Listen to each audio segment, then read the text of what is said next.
और मैं आपको बता रहा हूं, ट्रंप इतना डेस्परेट है नोबेल प्राइज के लिए, वो कह रहा है कि नहीं बस मुझे दे दो।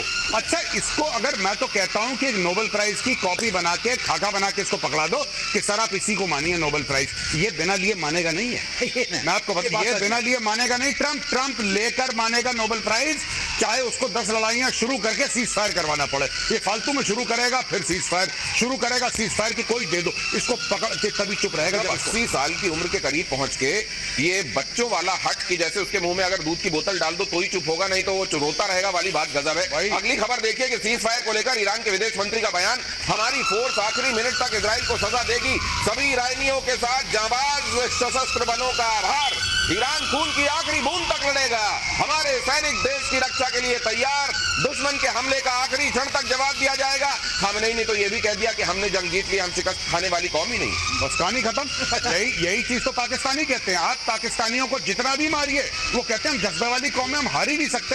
अब इसके देखिए, ये तो ऐसा लॉजिक आपने दे दिया बेसर पैर का, कोई कुछ कह ही नहीं सकता। इनको देखिए कितना, इनके न्यूक्लियर तबाह कर दिए, इनके जितने भी लॉन्चर थे वो तबाह कर दिए, इनकी बैलिस्टिक मिसाइल की जो मैन्युफैक्चरिंग यूनिट्स थी वो तबाह कर दी, इनके पूरे फर्स्ट लाइन जो थे खमेनी के नीचे उनको मार दिया, इनके सारे हेडक्वार्टर तबाह कर दिए, लेकिन जंग ये जीत गए। जंग ये जीत गए। और साइंटिस्ट भी मार दिए, साइंटिस्ट तो पहले ही निपटा दिए थे, कुछ और मार दिए, सब कुछ खत्म कर दिया, लेकिन जंग ये जीत गए। ये पाकिस्तान वाला मामला है सर, ये दूसरा पाकिस्तान वाला मामला है। एयर मार्शल श्रीवास्तव, इसमें एक और चीज, इसमें बिल्कुल उसी तरीके से जैसे यहाँ राफेल को लेकर दावे किए जा रहे थे ना, वो कह रहे हैं हमने B2 मार दिया और कुछ पता नहीं निकाल के भी लाए कहीं से जिसमें मिसाइलें जाके पीछा कर रही हैं और B2 को उड़ा रही हैं।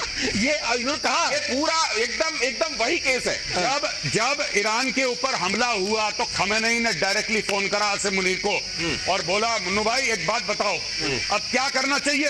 कह रहा कुछ नहीं, मार पड़ेगी, उसके बाद कपड़े अपने झाड़ना, बोलना मैं जीत गया बस, और ट्विटर पे लग जाना तुम मीम डालने, जीत गया जीत गया जीत गया। कह रहा हमने ऑपरेशन सिंदूर में यही काम करा था, हमने इतनी मार खाई, सुजा दिया मुंह मार मार के मोदी ने, लेकिन हमने बोला कि हम जीत गए, तुम भी यही करो। और सुना है कि उसके बाद ये भी पूछा गया कि ये बताओ वो कैसे छिपाएंगे सैटेलाइट से, वो जो इतने बड़े बड़े छेद हो गए।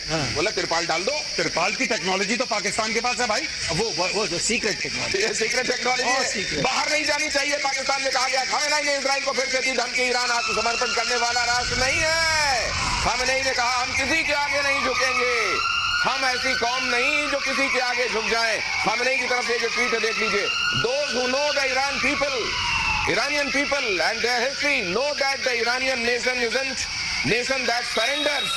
ये लीजिए, ये चूरन बेच रहा है। मैंने इस ताऊ को पहले भी बोला था ट्वीट करके कि